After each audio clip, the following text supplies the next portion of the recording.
It is day 3 of a manhunt across New York City and beyond as police try to track down the man who callously gunned down the CEO of UnitedHealthcare outside of a very popular hotel in the heart of midtown Manhattan. But as more information and surveillance photos get released, it is only adding to the strangeness of this case. We're going to dig into some of the most bizarre details with a retired NYPD detective. Welcome to Sidebar, presented by Law&Crime. I'm Jesse Weber.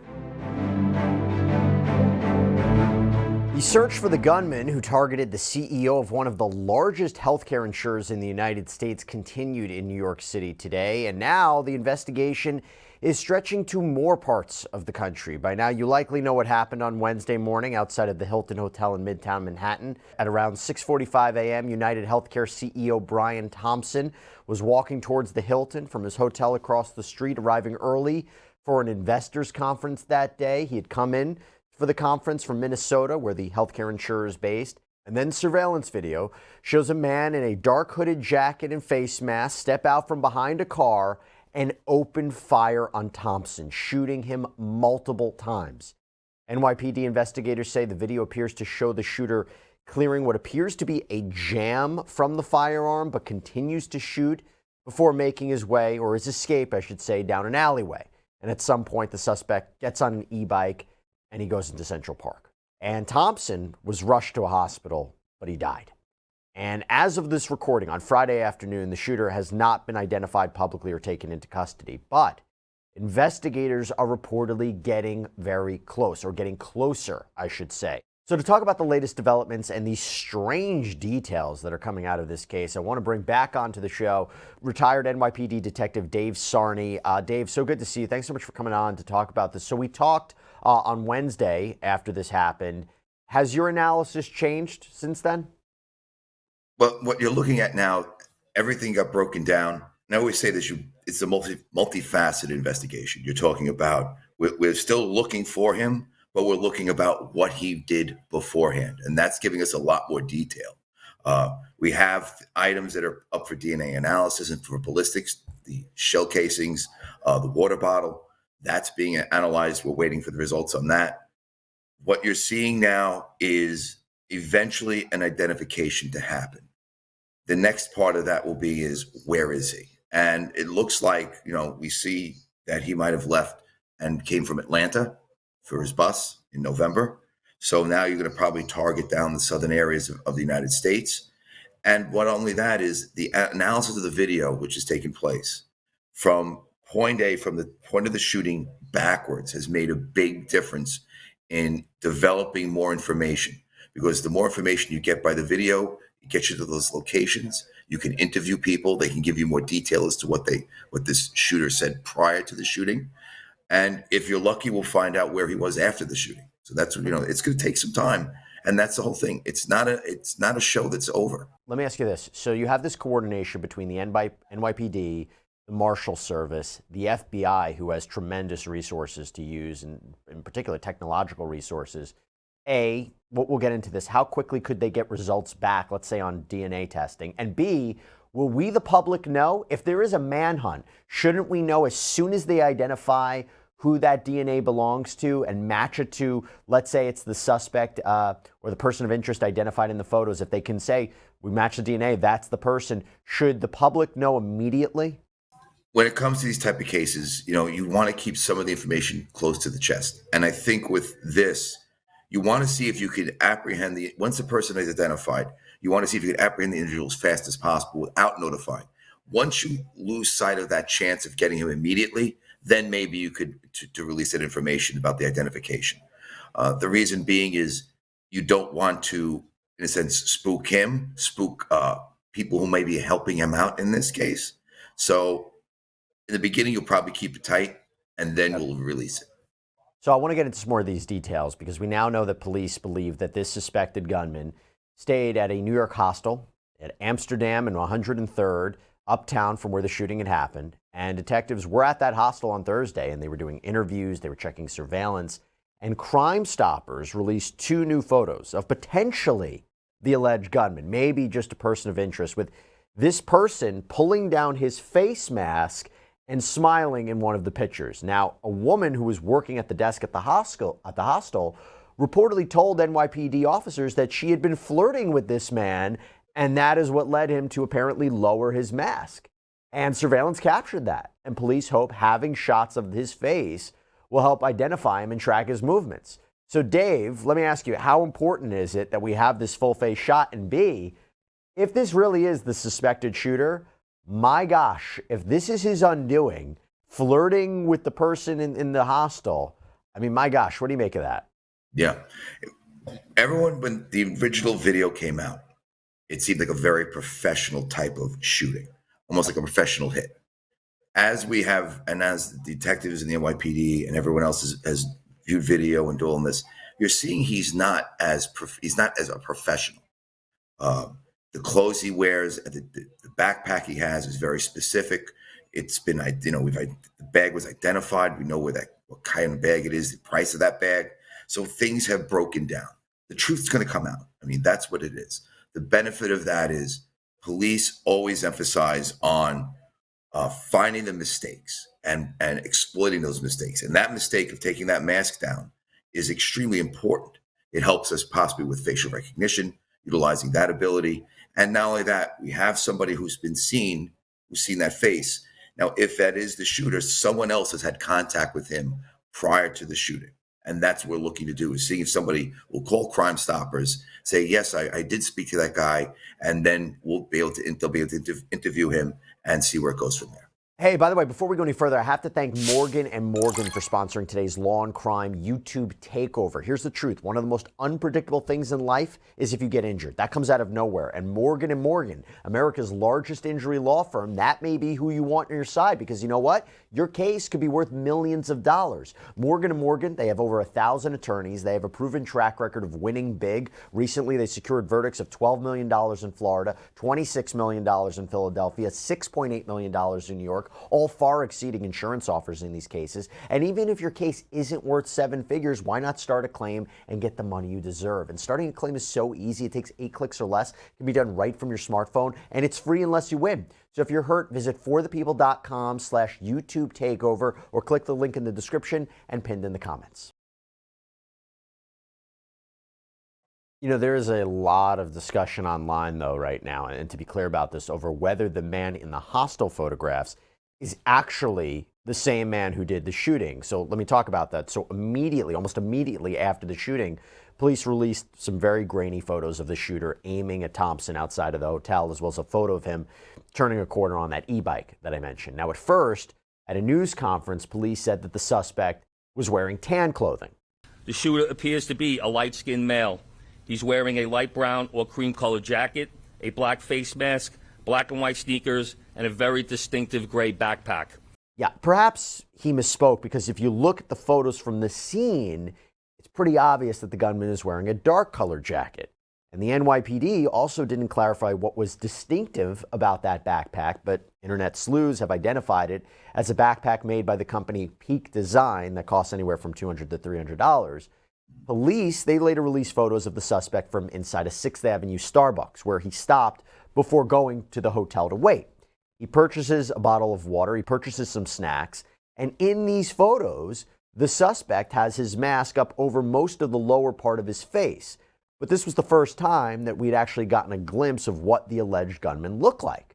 Now, we are not sure if the person in the Starbucks is the same as the hostel. There are those who say, Dave, that the jackets don't match, the backpacks don't match. What do you take away from that? Is that why we're kind of getting terms like suspect, person of interest? It's not totally clear we have the same individual, although some people would say if you look at the photo of the smiling guy versus the guy in the Starbucks, it looks like the same person.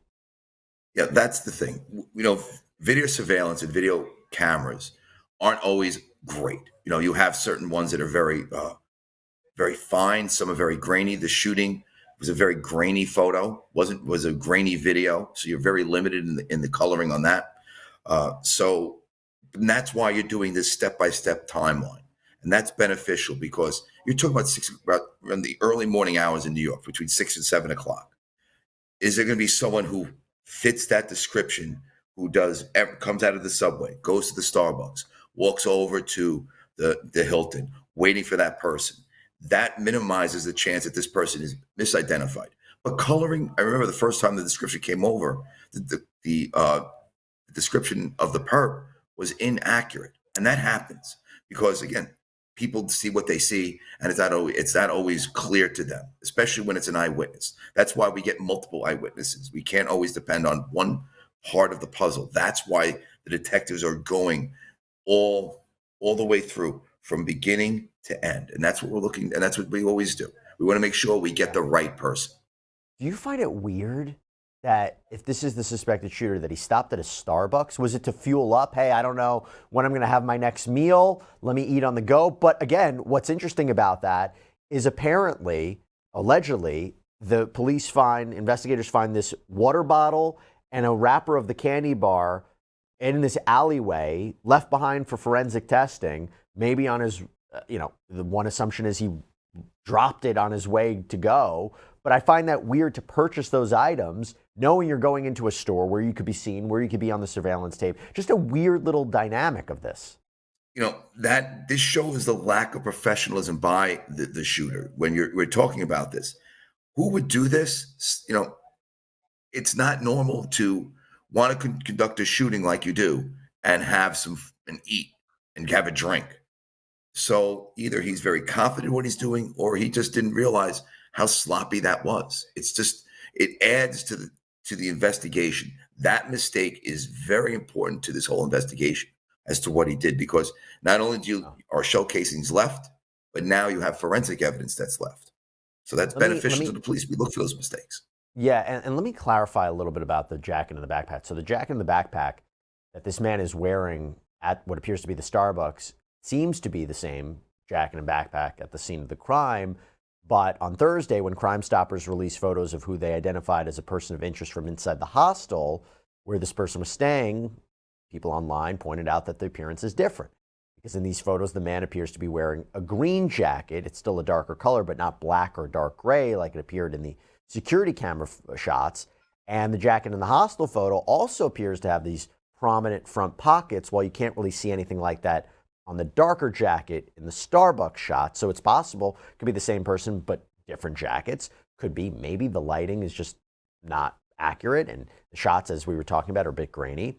And when it comes to the backpack, the scene of this crime in the Starbucks, and in the getaway shot, the backpack has this gray or lighter colored straps, but in the hostel photos, the straps are black. And we don't know exactly when these surveillance cameras caught the apparent suspect, but it's just a weird aspect of this. So you could say, okay, big deal, he's traveling. Maybe he brought this, or maybe it's a trick of the light. But some people are skeptical that this is maybe not even the same person, that police might be barking up the wrong tree. Dave, just to put a bow on that point. That's why detectives do what they do. We're looking for the person that committed the crime. And that's the whole thing. They're building probable cause. You have a person who conducts a shooting. The lighting in the surveillance camera is grainy. So what you're doing is, and I've said this earlier, there's a pre and post. The post is looking to see where they could locate him. The pre is doing victimology and where he was prior to the shooting, because we have a time established in that 6 o'clock hour, in that late 6 o'clock hour, we know there's a shooting. Now we want to see is where was he before that shooting? And the meticulous steps that investigators do, the extended video canvases that they do, the interviews of people they have been in contact with. The lighting is one thing, but the way it looks is, could it be? We're not looking for could it be, because it's not what you think, it's what you can prove. And that's what detectives are doing. They're looking to prove that the person at the shooting and the hostel are the same. The person seen is the same as the person who did the shooting. Let me ask you about the backpack, because there's another interesting new detail about the backpack. So NYPD now says that they were able to catch this person, this alleged shooter, on camera leaving Central Park, but he wasn't wearing the backpack. And there was this huge search of the park on Thursday, but so far, law enforcement haven't been able to find this bag. And in addition to figuring out who the guy is, investigators are digging into where he came from. And as I told them, before I get into that part where he came from, the bag, do you find it weird that the bag is missing? No, because if you are carrying that bag, he could have changed clothes. There could be something in it. It's a big park. It's massive. So it could go anywhere. Did he throw it into a lake? Did he throw it into the water? Did he dump it somewhere under grass? Whatever he did. Maybe he planned this before. He was here earlier in the month. Did he already have a place he established to dump that bag? In other words, bury the bag somewhere in an area that where no one's going to be able to find it. But as they continue to do this, you can continue that grid search to see if you could find the bag. That would be great. So that's another aspect to this. You mentioned this before, because in addition to figuring out who this guy is, they're also trying to figure out where he came from. And police told the New York Times that the suspect arrived in New York, as you mentioned, about 10 days before the shooting on November 24th. The official told the Times that he came on a bus that had originated in Atlanta, although it's unclear where along the route he actually had boarded. But he was spotted on cameras at the Port Authority bus terminal. By the way, and as we talk about this, see why it's so rare to have a shooting, like an assassination like this, in a metropolitan city like Manhattan, like New York City? My goodness, cameras are everywhere. Now, according to what police told the New York Times, the man checks into this hostel on November 24th. He checks out on the 29th. Then he checks back in the next day, and the shooting happened early in the morning on December 4th. Now, law enforcement officials also told CBS News that the man had checked into the hostel using a fake ID with a fake name. The official said police don't think he was using someone else's ID. They think it's just a made-up name. And a source told CNN that it was a New Jersey license. Dave, what do you take away from that? IDs could be fake. You could fake an ID. So if he has a fake ID, this was planned. So that's the one thing. You could see the planning to it, getting here early, checking in with a fake ID. There's a lot of planning into it.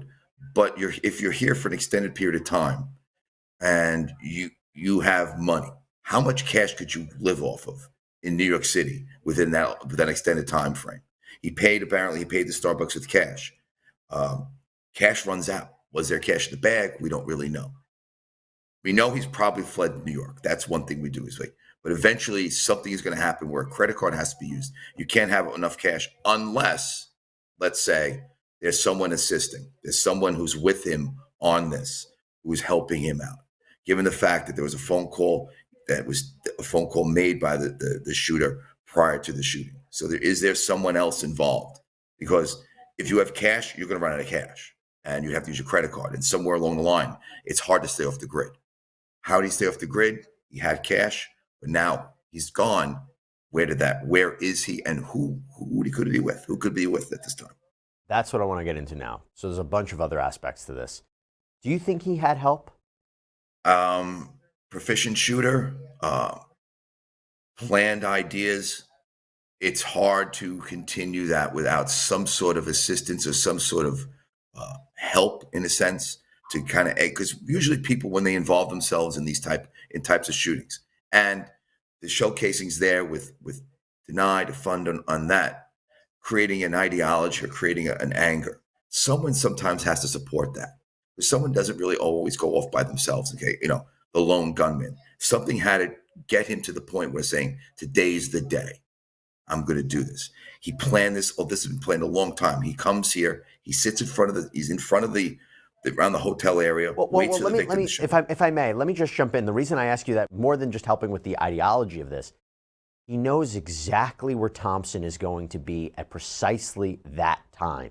Now, unless he knew he was going to be a speaker at the investors conference, how did he know that he was going to show up early at that time? And it makes me wonder, could he have found this information out on his own, or did he have inside information? And again, we're speculating, we don't know, but it's a question. I think it's a fair question to ask. We always have to speculate because, we have to see because that's the thing. That day, if he's here this long, the victim is here a day. He doesn't do anything until this moment. And I've always asked this question I always ask, why now? Why is this moment the time he does it? Because he knew the scheduling. The conference is at 8:00 in the morning. He's there at 6. He knows how he knows he's going to be there alone, no one else. That's something either he was being told or he followed him in there and waited for that day to get him by himself. So that's what you have to look at.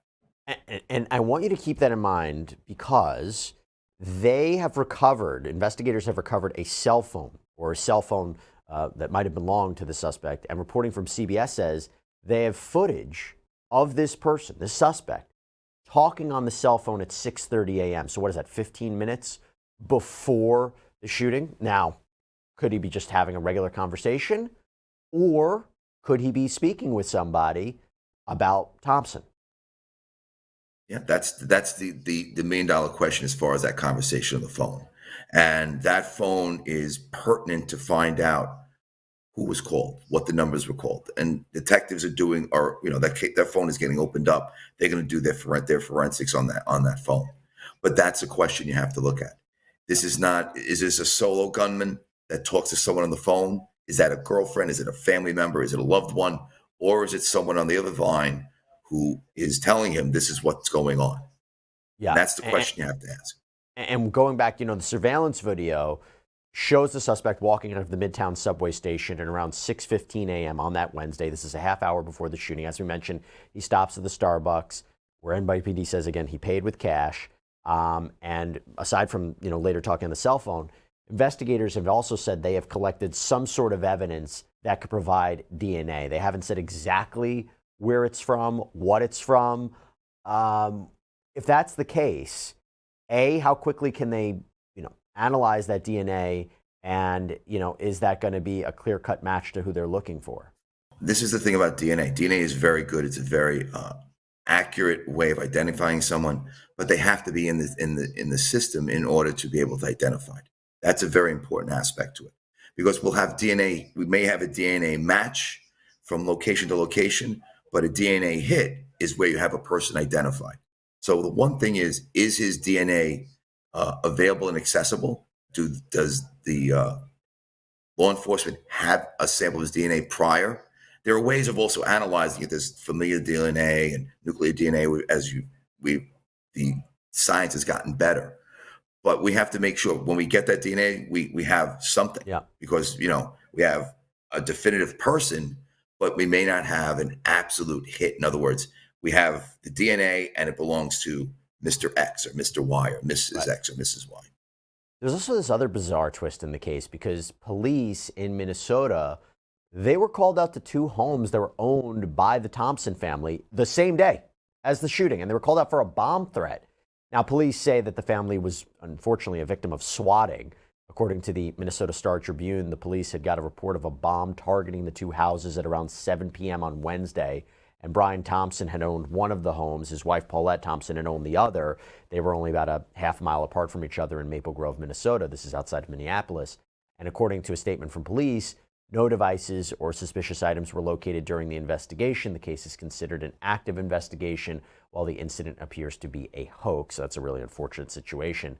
I will tell you that the Wall Street Journal has reported that Thompson and his wife had been living apart from each other for years. They share two sons, one who is still in high school, the other who'd recently graduated. And the New York Post reported that after that bomb threat, there is now a security guard posted outside of Paulette's home. Paulette had told CBS News on the day of the shooting that her husband had gotten some threats recently that she believed may have been connected to his business insurance coverage, but she didn't have any further details about that. Dave, in light of what's happening, would you as an investigator want to interview the wife? What would you want to ask her? What would you want to ask Paulette? Well, we'd have to ask her something. These are the questions: as what was the threat? How was the threat said or stated to your husband? And we're hoping anytime someone has some information, they're going to be forthcoming with that information. Husband, wife, they're separated. I don't know the situation between them personally, but the reality is detectives we can't be concerned about all the noise out there. We're trying to investigate this case and get to its rightful conclusion, which is the apprehension. What kind of threats? How do you know there were threats? Where were these threats documented? Was it a phone call? Was it an email? What was done? If these are the threats you're saying that are mentioned. And the question then goes if there were threats, did your husband think these threats were viable? And apparently it doesn't seem to be, because he didn't have security with them at that time. Can I ask you about that? So CNN reported that UnitedHealth Group, which is the parent company, they are supported by in-house security teams, but there was no team with Brian Thompson that day. I don't quite get that. Well, that would be, we're talking about in-house, meaning that would have to be, do they travel with their upper management? That's a question, because that's also an added expenditure that they do. Sure. If these security guards that they have in Minnesota, are they licensed to carry in New York State? That's another aspect to that. Those things are tertiary in the sense that he still didn't either have them, did he request them and he was denied, or he just didn't have, he outright denied it because I don't need it. And that's something that you have to look at too, is not, when you see security, it's like, oh, why weren't they there? You may have said, I don't need them. And they have threats against you. He's the CEO. If he doesn't want to have security with him, he doesn't have to. Well, look, let me tell you, everybody, this. If you're following the case, you want to help, the NYPD is offering right now a $10,000 reward in the case, asking for the public to call Crime Stoppers, their hotline at 1-800-577-TIPS. That is 8477, or 1-888-57-PISTA, 74782. That's for Spanish. And you can also submit a tip on their website. All the calls, by the way, will be kept confidential. So if you have pertinent information, those are some resources to turn to. Dave Sarni, thanks so much for coming on. Really appreciate you taking the time, and we will see where this investigation goes. Hopefully they can catch this guy quickly. Yeah, I believe they will. Thank you very much for having me. All right, everybody, that's all we have for you right now here on Sidebar. Thank you so much for joining us. And as always, please subscribe on Apple Podcasts, Spotify, YouTube, wherever you get your podcasts. I'm Jesse Weber. Speak to you next time.